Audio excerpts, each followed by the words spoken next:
Bonjour à toutes et à tous. Je vous remercie de participer et d'assister à ce premier webinaire d'Enjean Associés qui concerne la question épineuse sur le plan juridique du traitement des fondements juridiques des loyers Covid dans le cadre de la rédaction de bail.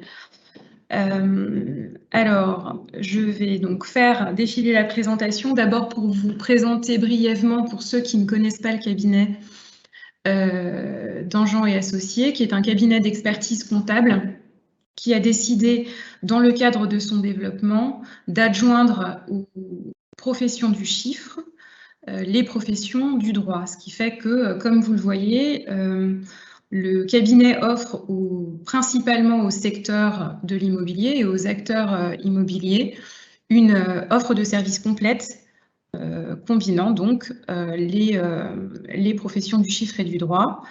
Et à cette offre déjà très complète est venue s'ajouter mon expertise en baux commerciaux qui accompagne nos clients d'abord à partir de la formation de la relation contractuelle, donc la négociation et la rédaction de tout baux, toutes les questions qui peuvent se soulever au cours de la vie d'un bail, par exemple l'indexation, les régularisations de charges, les questions de congés, les questions de révision triennale.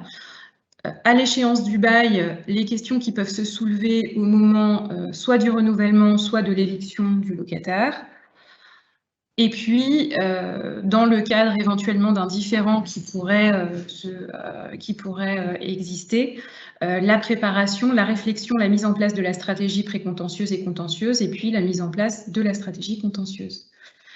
Je me présente rapidement, parce que je sais qu'il y a beaucoup d'entre vous qui me connaissent déjà, et puis pour ceux pour lesquels ce n'est pas le cas, je viendrai me présenter avec plaisir.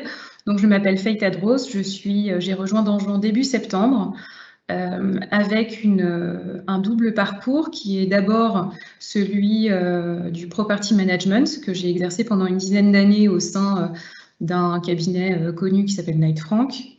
Et puis ensuite, en tant qu'avocate, pendant une quinzaine d'années, j'ai été l'associée chargée de la pratique droit immobilier et commercial en conseil et en contentieux, donc dans un cabinet d'affaires parisien. Donc pour ce webinaire, nous allons aborder un certain nombre de questions. Et d'abord, je vais faire un panorama de la jurisprudence la plus récente, autant que possible, en matière de loyer Covid. Ensuite, j'évoquerai avec vous un avis de la Cour de cassation que nous attendions tous beaucoup, et je vous spoil la fin, en tout cas sur la partie de l'avis de la Cour de cassation, c'est que cet avis n'interviendra pas, et que donc on devra tirer les enseignements de la jurisprudence qui existe. On aurait espéré que cet avis nous parvienne pour qu'on puisse avoir des solutions un peu plus sécurisées. Mais vous verrez qu'il y a quand même des moyens de pouvoir sécuriser un certain nombre d'aspects, à la fois dans les baux et puis dans les accords qui pourraient intervenir entre bailleurs et locataires pour les baux en cours. Donc, nous allons aborder la première partie qui est l'état des lieux de la jurisprudence, avec d'abord un rappel du contexte. Quand on évoque la question des loyers Covid, ce qu'on désigne par loyer Covid, ce sont les loyers qui portent sur les périodes au cours desquelles les preneurs ont été contraints de cesser totalement ou partiellement leur exploitation par décision administrative. Donc, plus couramment, ce qu'on a appelé les confinements. On en a eu 3. On sait que ceux qui ont été touchés au premier chef ont été les commerces dits non essentiels. Mais on sait aussi, par exemple, que pendant le premier confinement, les locataires de bureaux ne se sont pas rendus dans les bureaux en question, puisqu'il y avait des interdictions de circuler sur le territoire. Et par extension, on pourrait aussi considérer que seraient traités de la même manière que les loyers Covid, les loyers des commerces qui sont encore soumis aujourd'hui à présentation du pass sanitaire. Par exemple, les restaurants, mais également des centres commerciaux de plus de 20 000 m² depuis le début du mois d'août, le 9 août 2021. Alors, quand cette situation est apparue, qu'est-ce qui s'est passé dans la tête principalement des preneurs? D'abord, soyons très clairs, les preneurs ont commencé par réagir de manière quasi instinctive, c'est-à-dire qu'ils ont arrêté unilatéralement de payer leur loyer, en considérant que dans la mesure où ils ne pouvaient plus exploiter, ils ne pouvaient plus se rendre dans leur bureau, eh bien, il était presque normal, entre guillemets, qu'ils ne payent pas leur loyer. Mais ce n'est pas exactement normal. Et donc, face à la réaction d'un certain nombre de bailleurs, à juste titre, puisque les bailleurs, qu'ils soient personnes physiques ou bien qu'ils soient bailleurs institutionnels, avaient toute leur propre santé économique qui reposait sur la perception de leur loyer, les preneurs ont commencé à rechercher des points d'appui juridiques. Et il faut bien dire que les preneurs et leurs conseils ont été particulièrement créatifs. Donc, ils ont soulevé l'argument qui paraissait le plus évident initialement, qui était celui de la force majeure, l'exception d'inexécution, donc je reviendrai sur ces notions ensuite successivement pour vous donner un état spécifique de chacun des fondements qui a été soulevé, et puis quelques explications juridiques, en essayant de ne pas rentrer trop dans les explications très techniques pour pouvoir mettre le discours à disposition des très juristes et des moins juristes. Donc l'exception d'inexécution sur la base de deux fondements qui ont été soulevés, qui sont le trouble de jouissance et le manquement à l'obligation de délivrance. Également l'absence de cause, je reviendrai sur cette notion un peu particulière, la destruction partielle de la chose louée, l'imprévision et le manquement à l'obligation de bonne foi. La réponse des pouvoirs publics dans cette situation a été finalement assez insuffisante, puisqu'on constate qu'il y a eu peu de textes législatifs ou réglementaires qui ont réglé le sort des loyers commerciaux à proprement parler. C'est-à-dire qu'en fait, les pouvoirs publics ont traité la question des loyers commerciaux ou de la situation entre bailleurs et preneurs par d'autres prismes. Ils sont rentrés par la porte du crédit d'impôt que certains d'entre vous connaissent certainement, qui consistait à accorder un crédit d'impôt aux bailleurs qui acceptaient d'abandonner certains loyers, notamment celui du mois de novembre 2020, ou bien ils ont établi la période dite protégée pendant l'état d'urgence sanitaire qui permettait aux preneurs qui ne payaient pas leur loyer de ne pas se voir opposer, par exemple, la résolution de leur bail. Mais ce texte qui protégeait effectivement les preneurs dans une certaine mesure ne spécifiait pas que les loyers, ou plutôt c'était plutôt le contraire, les loyers continuaient à être exigibles, c'était simplement les sanctions relatives au non-paiement qui ne pouvaient pas être exercées par les bailleurs. Et donc, devant la pluralité et l'hétérogénéité des situations individuelles, ce sont les juges qui ont dû prendre la main, avec évidemment le risque qui s'est avéré dans la situation dans laquelle nous nous trouvons, qui est une jurisprudence complètement disparate sur un très grand nombre de questions pourtant fondamentales dans le cadre de l'exécution d'un bail. Donc, on va commencer par la force majeure. Donc, toutes les diapositives que je vais vous projeter vont se présenter à peu près de la même manière. C'est-à-dire que sur la gauche, vous aurez l'attendu de principe de la décision globalement la plus récente sur le point soulevé. Et puis, dans la zone de droite, je reviendrai sur un certain nombre de points pour expliciter pourquoi tel ou tel fondement a été plutôt retenu ou pas et de quelle manière les tribunaux l'ont exécuté. Donc, pour ce qui concerne la force majeure, on voit de manière assez classique, donc dans ce cas-là, c'était l'article 1148 du Code civil qui était applicable, c'est-à-dire la version ancienne du Code civil qui a ensuite été réformée en 2016. Et très classiquement, il évoque les trois conditions de la force majeure qui sont l'extériorité, il faut que l'événement soit extérieur aux parties, irrésistible, c'est-à-dire qu'on ne puisse pas l'empêcher, et imprévisible. Et dans l'imprévisibilité, cet événement doit rendre impossible l'exécution de l'obligation.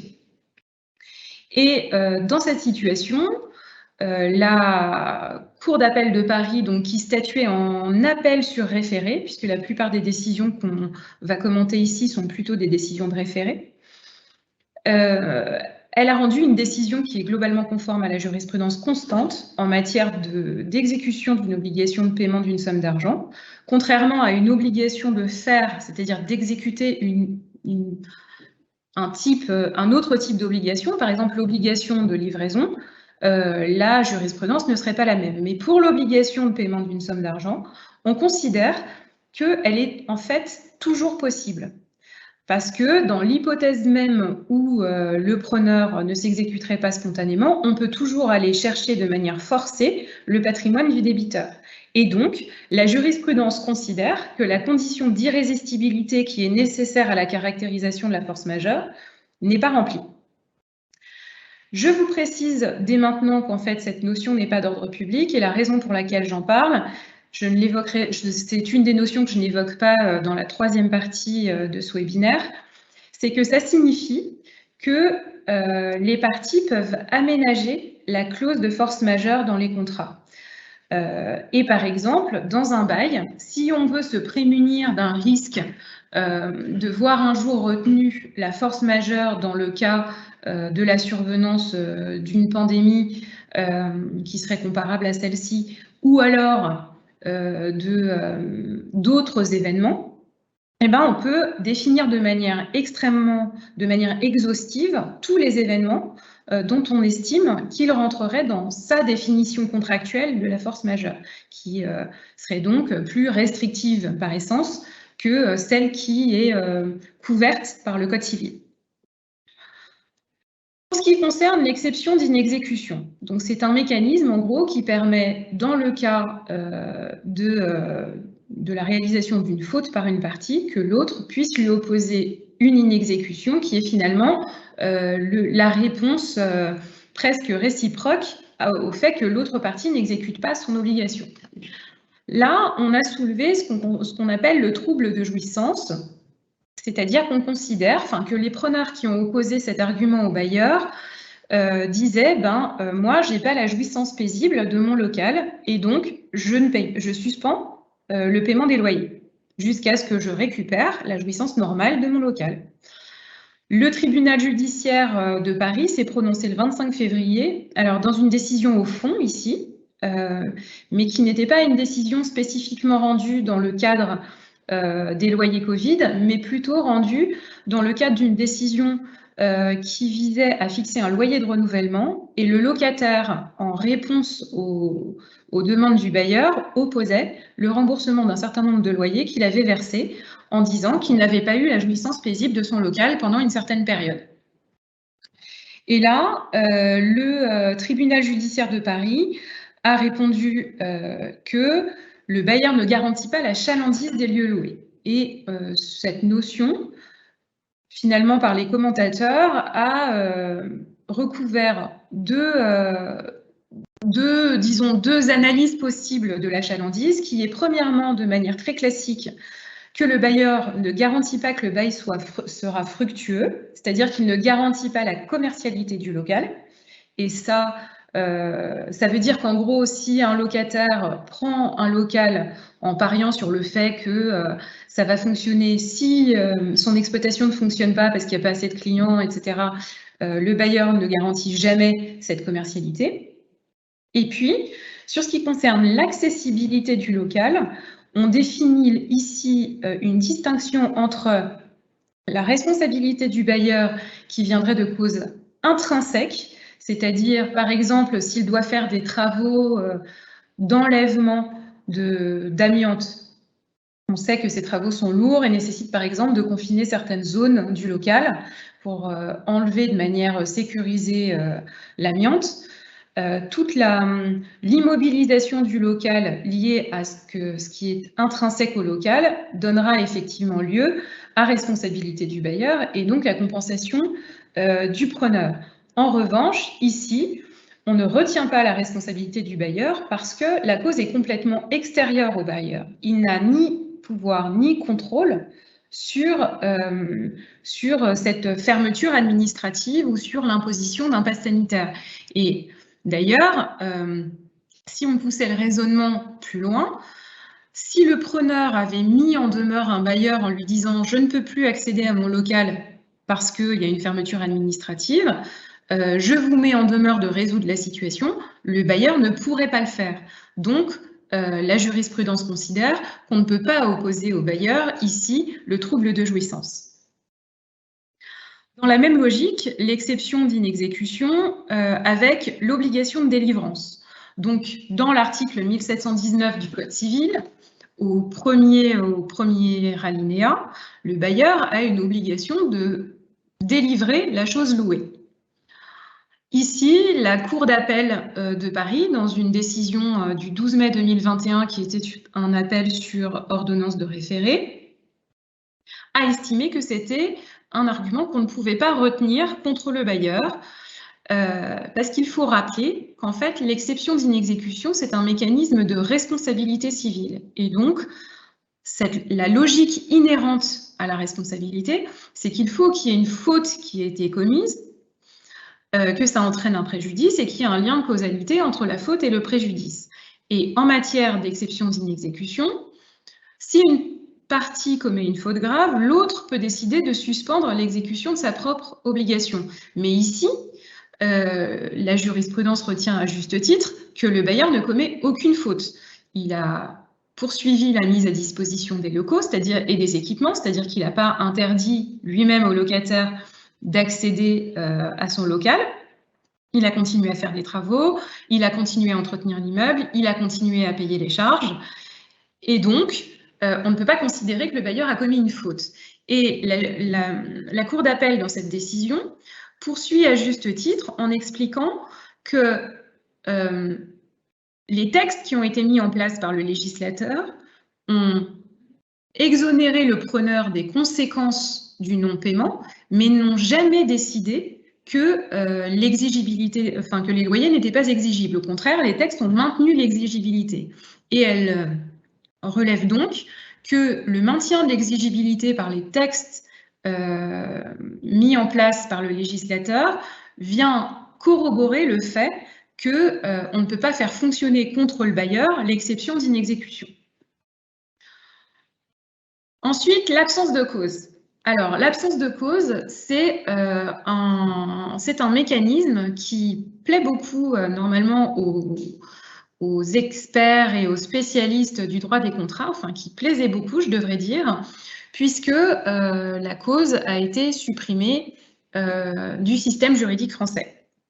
Il s'agissait, donc ici, il s'agit d'un bail qui est antérieur à la réforme du droit des obligations de 2016, la réforme ayant supprimé la cause.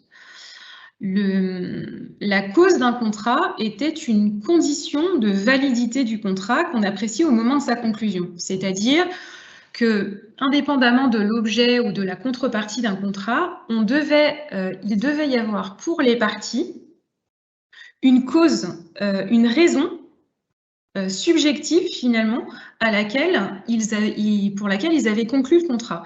Et donc, pour le bail, il devait y avoir un endroit dans lequel on allait exploiter, il devait y avoir une raison pour laquelle finalement le preneur donnait un loyer au bailleur. Ici, c'est ce qu'avait soulevé le preneur, il avait dit que son contrat était dépourvu de cause, son bail était dépourvu de cause, parce que la cause avait disparu. Mais ce qu'a soulevé à juste titre encore, alors ici la Cour d'appel de Lyon dans une décision du 31 mars 2021 qui est un arrêt d'appel rendu sur ordonnance de référé également, c'est qu'au moment de la formation du bail, le preneur avait bien été en possession des locaux et c'est précisément à la date de conclusion du bail qu'on apprécie ces conditions de validité. Puisque, en l'absence de conditions de validité, le bail est affecté de nullité. Mais ça n'intervient qu'au début de la conclusion d'un contrat. Et ici, la Cour donc relève que le preneur non seulement a été en possession des locaux à la conclusion, mais aussi en cours d'exécution. Il a toujours eu ses locaux, mis à part pendant la crise sanitaire et que dès lors, on ne peut pas considérer que la cause manquait à la conclusion du bail et que dès lors, il n'y a pas de vice du consentement. J'avoue que c'était un argument quand même très, très audacieux de la part du Conseil qui l'a soulevé, mais il faut savoir que dans toutes les instances qui ont été engagées sur la base des loyers Covid, les preneurs ont soulevé des arguments extrêmement disparates, certains, disons, plus sérieux que d'autres. Celui-ci, assez logiquement, il ne pouvait pas marcher. Ensuite, on va s'attaquer à la destruction partielle de la chose louée, qui est mon préféré. Parce que je trouve qu'il est à la fois assez innovant, c'est un argument sur lequel on s'attarde pas beaucoup habituellement, sauf en matière d'assurance. Il est à la fois innovant et en même temps il est sérieux. Et à telle enseigne qu'en fait les magistrats l'ont retenu assez régulièrement comme pouvant être opposé aux bailleurs. Donc c'est pour ça que je souhaite attirer votre attention plus particulièrement sur cet argument-là. La Cour d'appel de Paris, décision du 2 juillet 2021, arrêt rendu sur ordonnance de référé, a retenu dans un argumentaire que je vous lis parce qu'il est très complet en très peu de phrases. Il est constant que la destruction de la chose louée peut s'entendre d'une perte matérielle, mais également d'une perte juridique, notamment en raison d'une décision administrative, et que la perte peut être totale ou partielle, la perte partielle pouvant s'entendre de toute circonstance diminuant sensiblement l'usage de la chose. La perte partielle n'est pas nécessairement définitive et peut être temporaire.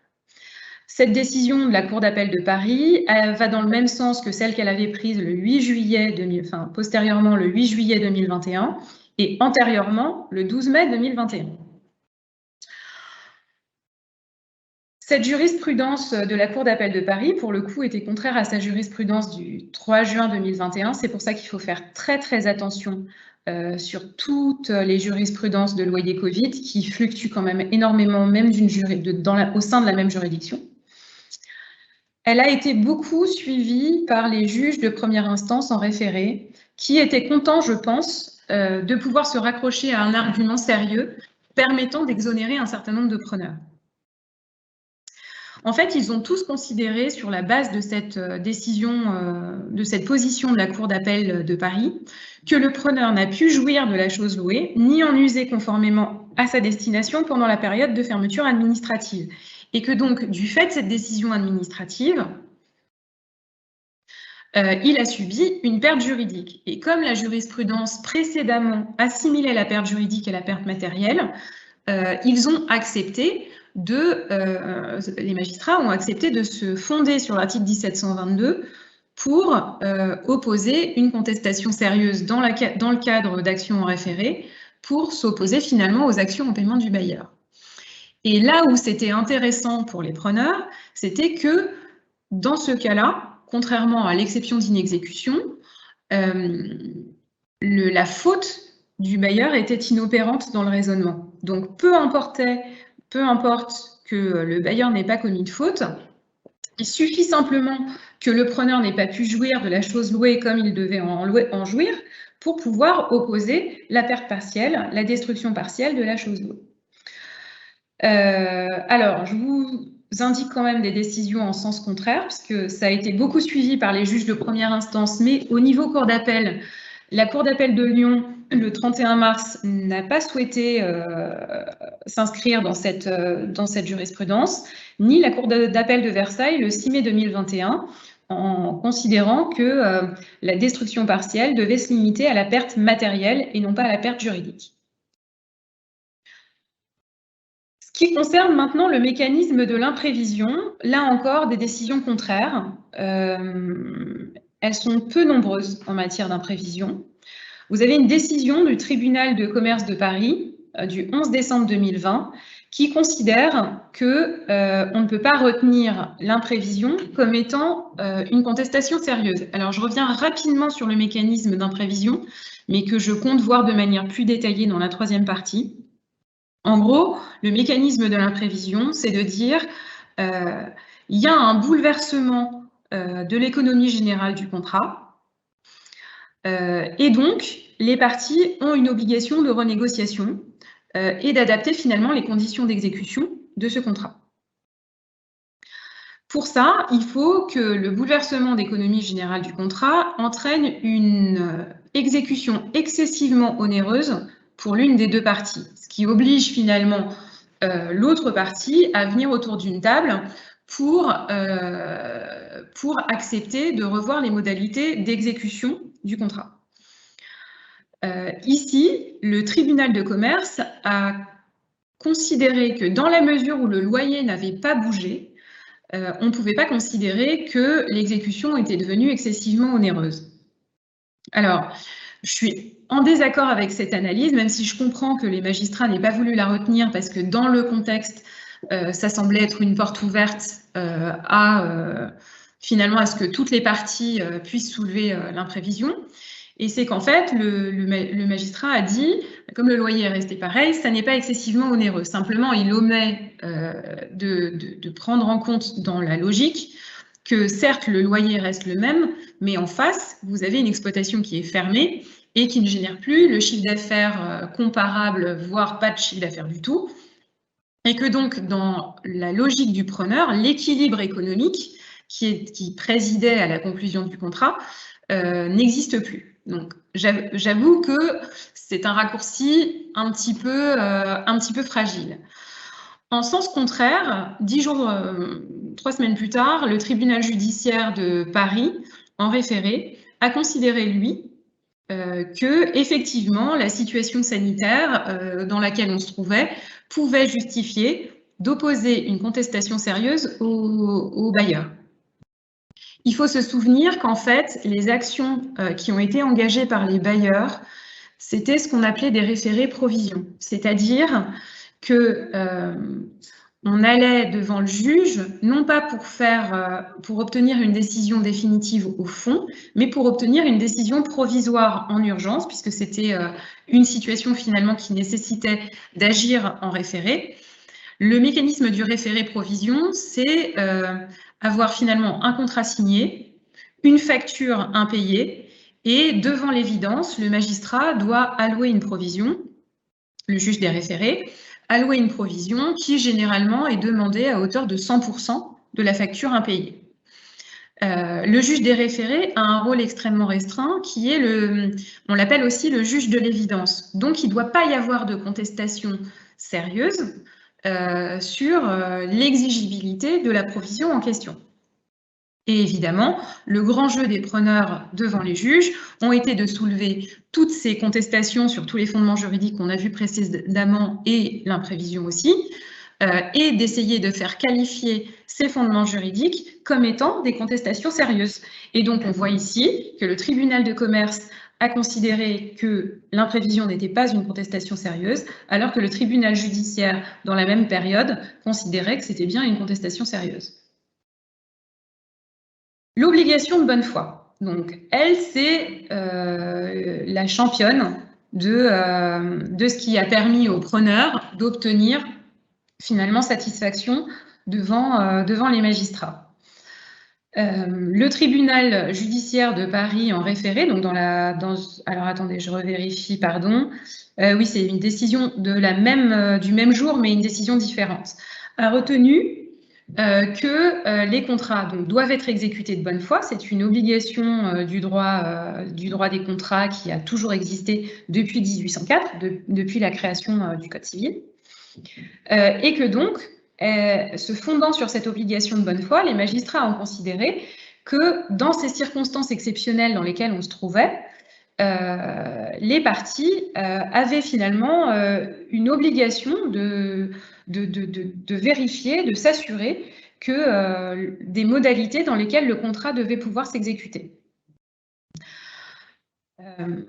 Ici, dans cette affaire, ce qu'il faut relever, c'est l'importance des faits. D'abord, il s'agissait d'une activité de restauration et on sait à quel point les restaurants ont été touchés par la crise sanitaire et donc les magistrats étaient plutôt plus enclins à donner raison aux commerçants et aux restaurateurs qui étaient complètement fermés et qui n'avaient aucune perspective de réouverture à ce moment-là, ou quasiment pas. On se trouvait aussi dans un cas où le bailleur avait refusé purement et simplement de négocier, malgré la demande du preneur. C'est-à-dire que le preneur, au lieu d'arrêter de payer de manière unilatérale, il avait écrit au bailleur pour lui demander de négocier, et le bailleur avait refusé. Le locataire, là où il avait été assez intelligent dans la construction de sa démarche précontentieuse, c'est qu'il avait payé la totalité de ses loyers, sauf ceux qui portaient sur la période de fermeture, montrant bien que ce qu'il demandait, c'était véritablement une décision prise uniquement sur les moments où il avait été mis dans l'impossibilité d'exploiter. Et enfin, il avait aussi démontré le dommage imminent que représenterait pour lui le fait de payer ces sommes. Et donc, devant toute cette situation, le manquement du bailleur à son obligation de bonne foi avait été caractérisé et la décision avait été très sévère puisque le magistrat avait ordonné la suspension des loyers jusqu'à accord amiable ou saisine du juge du fond. Concrètement, ça voulait quand même dire qu'il voulait forcer les parties à trouver un accord amiable parce qu'une décision au fond aurait pris des années à être obtenue. Après, vous avez une autre décision que je vous ai mise, qui est la décision de la Cour d'appel de Lyon du 31 mars 2021, qui là ne retient pas la mauvaise foi du bailleur, mais au contraire celle du preneur, puisque là, vous aviez un preneur qui avait décidé d'arrêter de payer purement et simplement, sans justifier, sans demander rien du tout, il avait juste décidé d'arrêter de payer. Et ça, la jurisprudence quand même l'a sanctionné. Donc, nous avons passé en revue quasiment la totalité des fondements juridiques, en tout cas les plus sérieux, qui avaient été soulevés devant les juridictions s'agissant du traitement des loyers Covid. Ce que vous voyez, c'est que les décisions, même celles qui paraissent les plus solides, sont quand même contredites par d'autres juridictions. Et donc, évidemment, on aurait voulu une décision du juge de paix qui est l'avis de la Cour de cassation, ce qui aurait bien rendu service à la fois aux avocats plaidants et aux avocats conseils rédacteurs.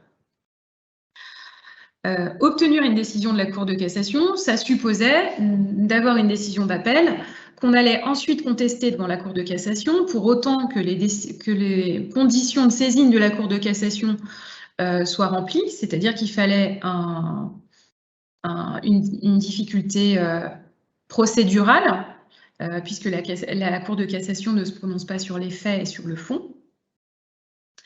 Et ça aurait pris du temps, puisque un arrêt de Cour de cassation, il faut attendre au moins un an et demi pour l'obtenir dans le meilleur des cas. Donc, le tribunal judiciaire de Chartres, on pensait qu'il allait rendre service à tout le monde, puisqu'il a eu la très bonne idée de saisir la Cour de cassation pour avis, c'est-à-dire qu'il a utilisé un autre mécanisme qui est ouvert à toutes les juridictions et qui permet de poser des questions à la Cour de cassation, qui à ce moment-là rend un avis beaucoup plus rapidement, en quelques mois, c'est rapide dans la vie judiciaire. Pour autant que ces questions soient des questions nouvelles en termes de jurisprudence de la Cour de cassation, qu'elles n'aient pas été tranchées 1000 fois, et que par ailleurs, elles aient vocation à s'appliquer à un nombre suffisamment grand de cas pour qu'il puisse être intéressant de solliciter l'avis de la Cour de cassation. Et le tribunal judiciaire de Chartres, en juillet, avait posé les 3 questions suivantes, c'est-à-dire, premièrement, est-ce que le preneur peut opposer l'exception d'inexécution? On a vu que c'était intéressant de trancher, puisque même si des tendances se dégageaient, il y avait quand même des décisions de première instance qui étaient très contradictoires et qui allaient dans tous les sens. L'exécution du bail et notamment l'obligation de payer les loyers Covid peut-elle être suspendue pour cause de force majeure? Concrètement, est-ce que la fermeture administrative qui découle de la crise sanitaire peut être considérée comme un cas de force majeure justifiant de ne pas payer les loyers et justifiant réciproquement d'ailleurs pour le bailleur de ne pas pouvoir mettre à disposition les locaux? Et enfin, Le preneur dont l'exploitation est empêchée par une fermeture administrative subit-elle une perte partielle de la chose louée. Donc on a vu, c'est l'article 1722 que j'ai développé un petit peu plus longuement tout à l'heure. Malheureusement, je crois que le locataire, c'était Maison du Monde, d'après ce que j'ai vu. Malheureusement, le locataire concerné et son bailleur ont trouvé un accord amiable, ce qui fait que les parties se sont désistées et que la demande d'avis, enfin les 3 questions posées par le tribunal judiciaire de Chartres, les 3 questions sont devenues sans objet puisque les parties ont trouvé un accord et l'instance n'existe plus. Donc évidemment, les commentateurs considèrent qu'il est évident que les parties avaient un intérêt certain à trouver un accord rapide et à ne pas s'engouffrer dans un contentieux qui allait durer très longtemps en fonction des réponses qui allaient être apportées par la Cour de cassation. Néanmoins, tous les praticiens auraient aimé avoir un avis de la Cour de cassation qui, même s'il n'était pas contraignant sur les juridictions, donnait au moins une tendance de sa position sur ces sujets très importants et très épineux.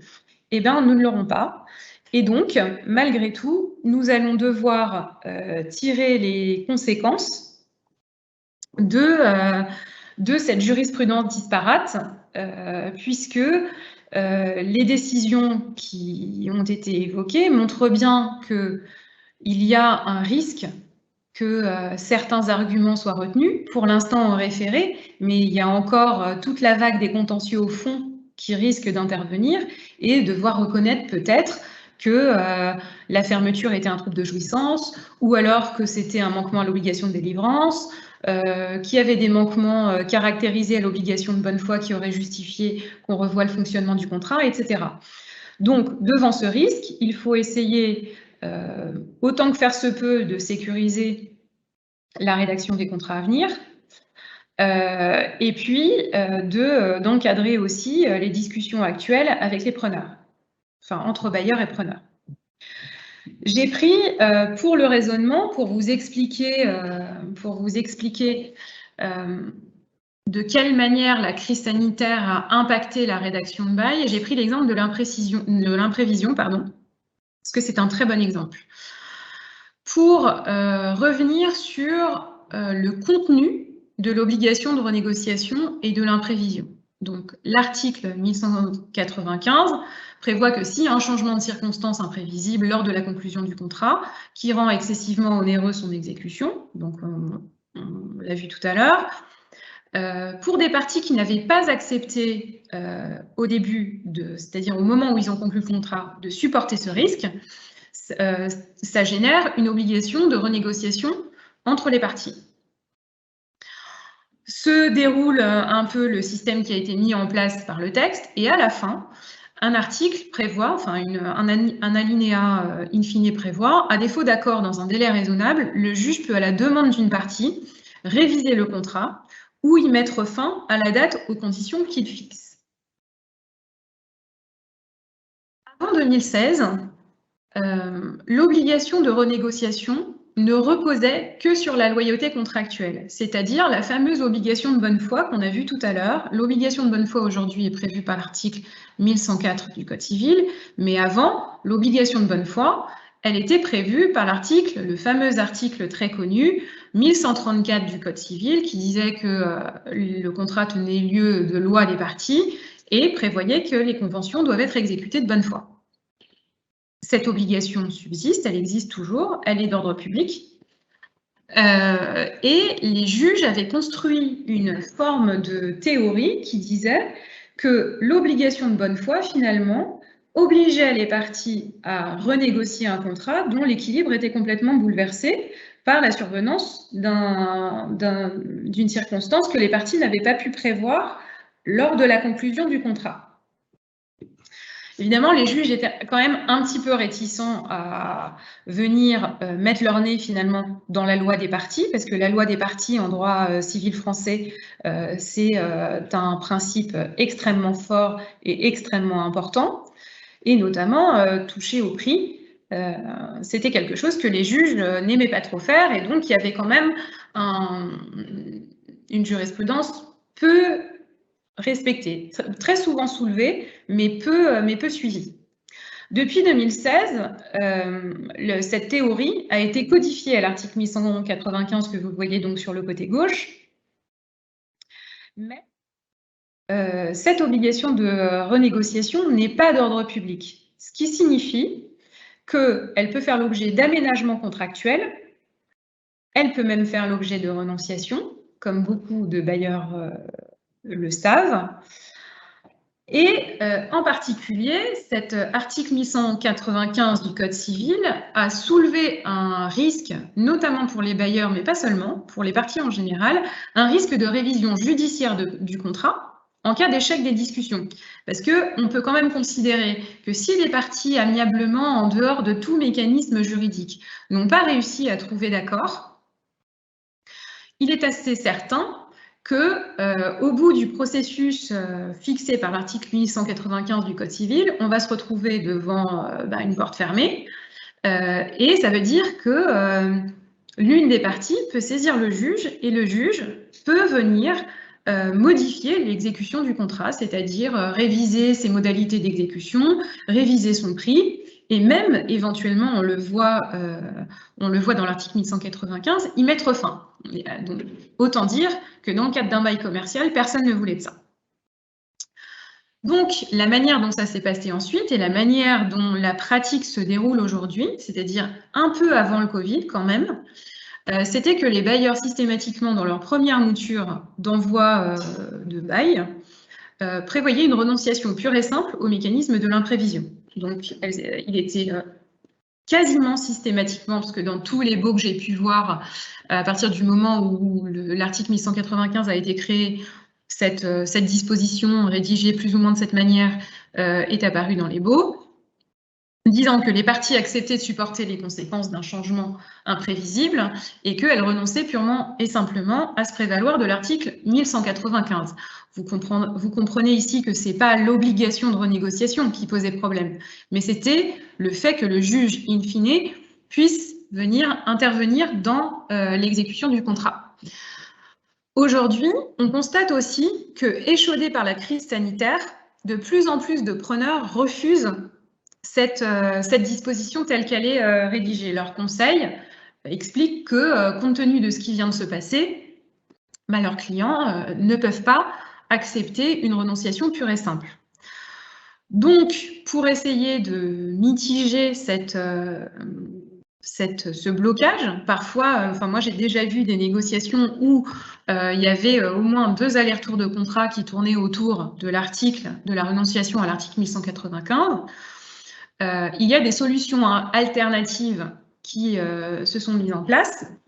Donc ici, je vous ai affiché le meilleur cas que j'ai pu trouver de coopération entre bailleurs et preneurs, qui est un bailleur qui avait accepté, mais je vous expliquerai pourquoi, une clause spécifique en cas de prolongation ou de reproduction de la crise sanitaire en acceptant une franchise de loyer pour toute la période de fermeture éventuelle ultérieure. Donc, je vous laisse regarder comment c'est rédigé et ça vise très spécifiquement la survenance de la crise sanitaire, une fermeture administrative due à une crise sanitaire, une épidémie et ou une pandémie, notamment celle liée à la propagation du virus Covid-19. Il faut savoir que dans ce cas particulier, le bailleur avait déjà consenti 12 mois de franchise pour la réalisation de travaux et il a encadré la durée de cette franchise supplémentaire pour fermeture à 12 mois, ce qui fait que la durée totale ne pouvait pas excéder 24 mois de franchise. La raison pour laquelle cette franchise a été accordée, parce que ça, on ne le voit vraiment pas de manière très courante, c'est qu'en fait, il s'agissait d'un restaurant, d'un local de restaurant qui n'était pas occupé depuis très longtemps. Un preneur a accepté, dans une période très incertaine pour les restaurants, de prendre en location cet endroit, de faire des travaux assez lourds et essayer d'en faire un endroit porteur dans le quartier, etc. Et donc, compte tenu de ce risque, le bailleur, lui, a accepté de prendre le risque d'éventuellement 12 mois supplémentaires de franchise. Alors évidemment, on ne le voit pas tout le temps. Ensuite, l'imprévision conduit aussi, dans le cadre de baux, mais aussi dans le cadre de contrats commerciaux au sens large, à la mise en place de clauses de sauvegarde ou dites clauses de hardship, qui reviennent finalement à l'aménagement de l'obligation de renégociation. C'est-à-dire qu'on conserve finalement l'idée de l'obligation de renégociation, parce qu'on a bien vu que, de toute façon, dans le cadre de la crise sanitaire, c'est ce que les parties ont fini par faire, sauf les cas de contentieux qu'on a vus avant, mais sinon, dans la grande majorité des cas, bailleurs et preneurs ont accepté de discuter.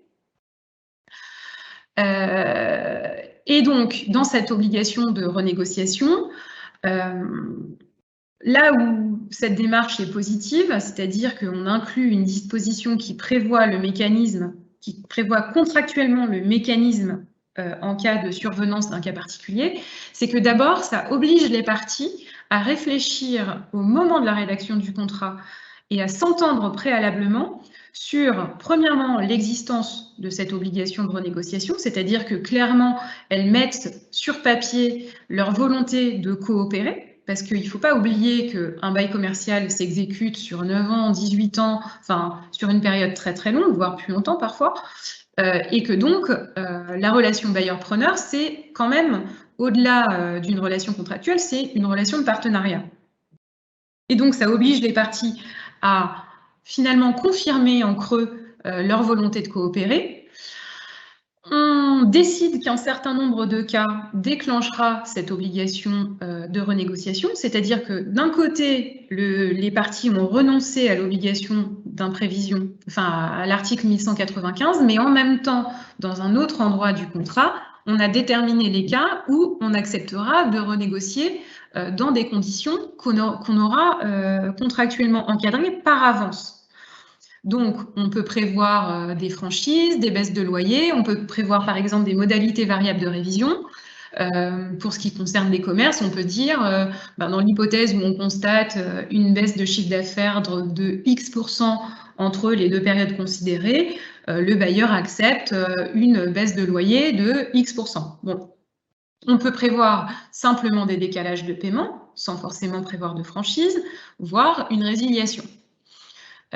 Donc, tout l'intérêt de cette clause, pour autant qu'elle soit bien rédigée, parce qu'évidemment, elle présente un risque, si elle est mal écrite, d'ouvrir encore une porte à contentieux qui n'aurait pas existé si c'était simplement l'article 1195 auquel on avait renoncé. Mais donc, cette porte ouverte à la renégociation doit être extrêmement bien rédigée pour bien circonscrire les éléments déclencheurs et bien circonscrire aussi les conditions d'exécution.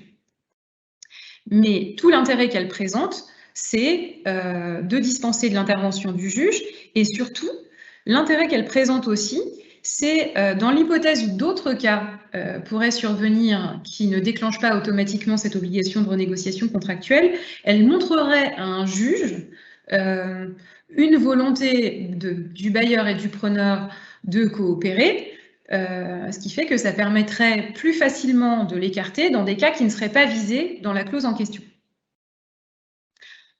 Maintenant, je reprends l'exemple de la destruction de la chose louée, puisque je vous ai dit tout à l'heure, moi je vous ai dit que c'était mon argument préféré, parce que je trouve qu'il est astucieux et il est susceptible de bien fonctionner. Donc, ça signifie qu'il faut faire très attention à la rédaction de baux à venir sur la question de la destruction. Donc, l'article 1722 du Code civil prévoit ce que vous voyez là dans la zone à gauche qui vient de s'afficher, et sur la deuxième partie, donc c'est-à-dire si elle n'est détruite qu'en partie, le preneur peut, suivant les circonstances, demander ou une diminution du prix ou la résiliation même du bail. Dans l'un ou l'autre cas, il n'y a aucun dédommagement. Donc, on voit bien qu'en fait, ce qui pose problème, c'est que le preneur, en cas de destruction partielle, peut demander la diminution du prix. Et ici, cette phrase a été interprétée par la jurisprudence comme finalement l'exonération des loyers pour la période où il a perdu la possibilité de jouir normalement de la chose louée.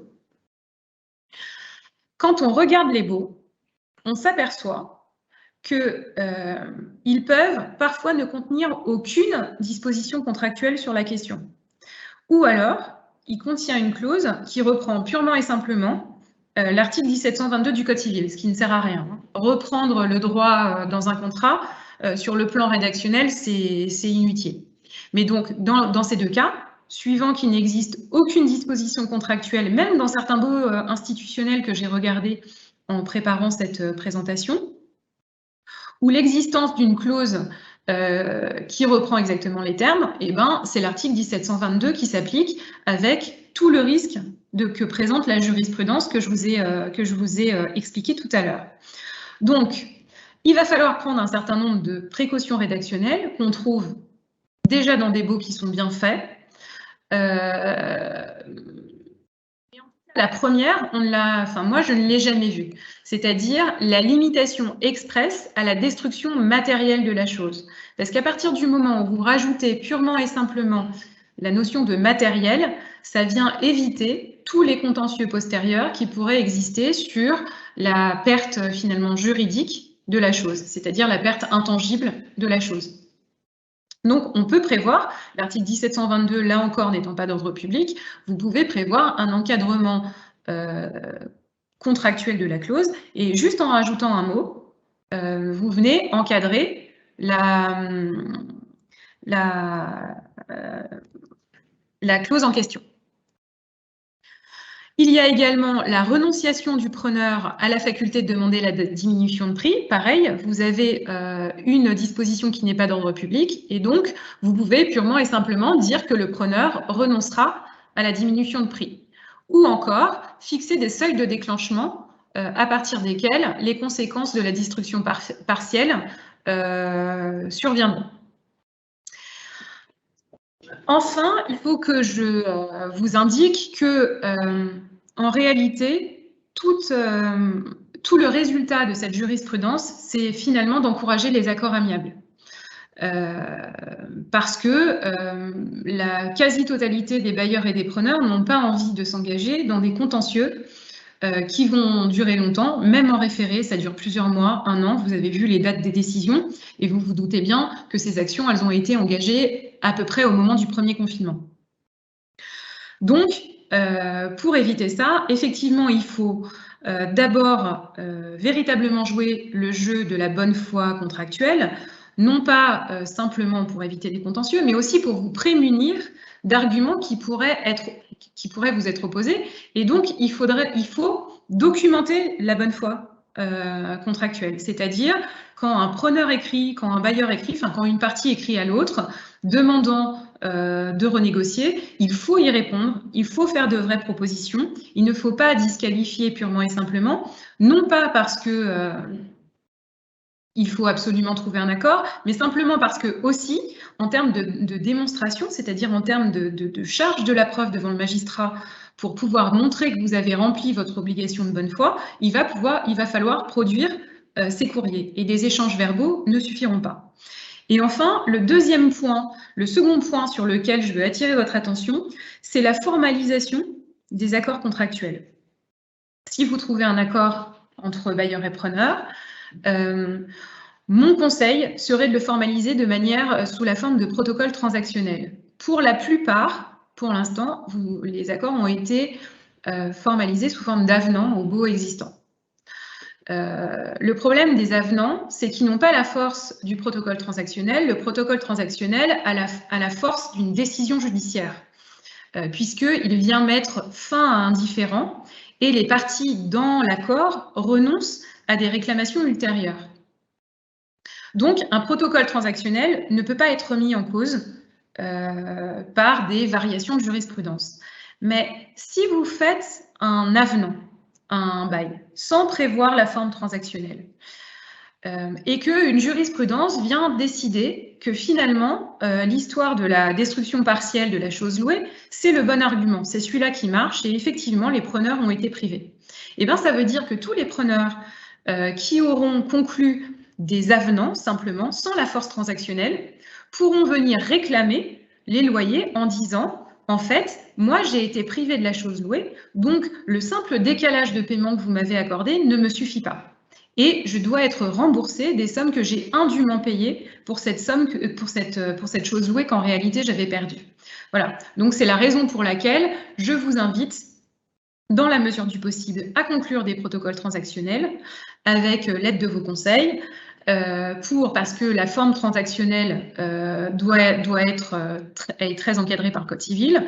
Le différend doit être très détaillé dans l'exposé, c'est-à-dire qu'on doit vraiment comprendre qu'il y a un conflit, et on doit aussi comprendre que le protocole vient y mettre un terme par des concessions réciproques. Et donc, il faut vraiment soigner la rédaction de ces actes. Voilà, j'en ai terminé avec mon exposé et je ne sais pas si vous avez un certain nombre de questions, donc je vais aller voir dans le menu déroulant, que je n'ai pas regardé pendant que je parlais. Avez-vous des questions? Alors, je vois, s'il y a une exclusion de l'imprévision dans le bail, cela ne peut être contesté par un juge. Alors, effectivement, si vous avez une exclusion, une renonciation à l'imprévision dans le bail, on considère que dans la mesure où l'imprévision n'est pas d'ordre public, les parties peuvent y renoncer. Là où il faut faire un tout petit peu attention, par contre, c'est qu'il y a une tendance aujourd'hui de la part des magistrats à considérer que certains baux institutionnels, signés sans grande capacité de négociation par les locataires, peuvent être considérés comme des contrats d'adhésion. Donc ça, il y a un début d'argumentation par les conseils qui existent.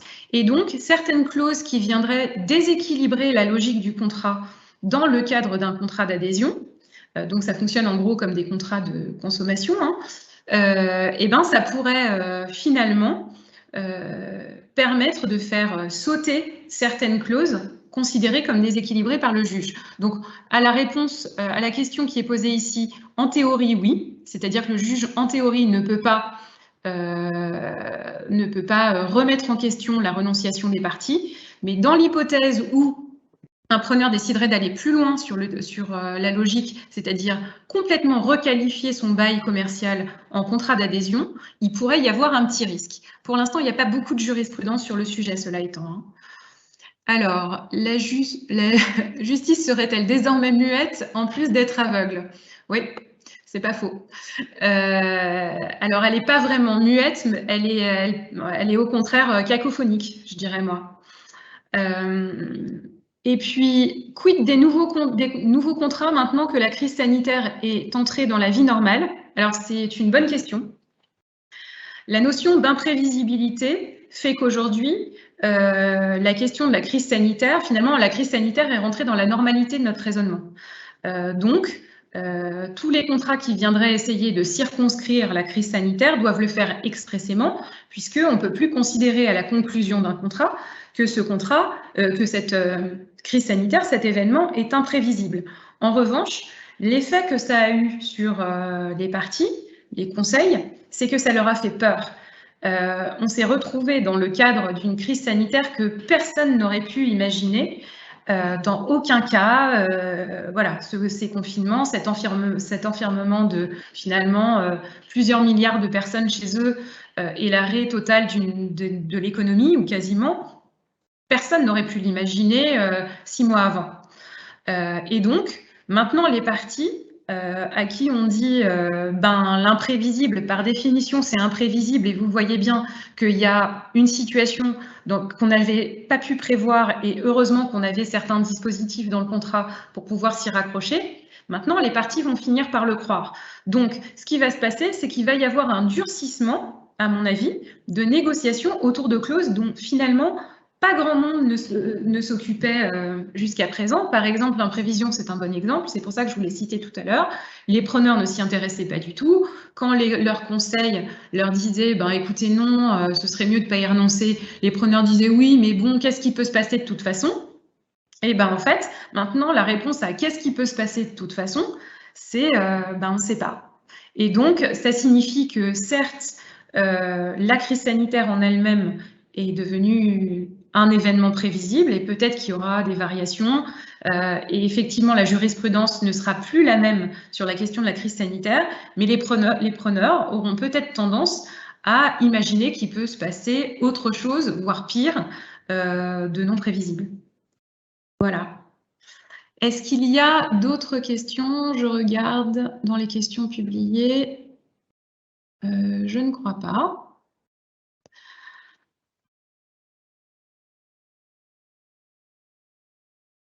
Bah, écoutez, je tiens à vous remercier de votre présence, nombreuse vraiment, donc je m'en réjouis beaucoup pour cette première, de votre participation. Je suis à votre disposition pour répondre à vos questions, pour vous fournir éventuellement certains arrêts si vous en avez besoin, puisque évidemment je les ai tous, donc si ça vous intéresse dans votre pratique, je peux vous les envoyer. Voilà, donc n'hésitez pas à me joindre par mail si vous avez des questions sur Globo. Et je vous remercie. Je vais donc arrêter cette diffusion et à très bientôt.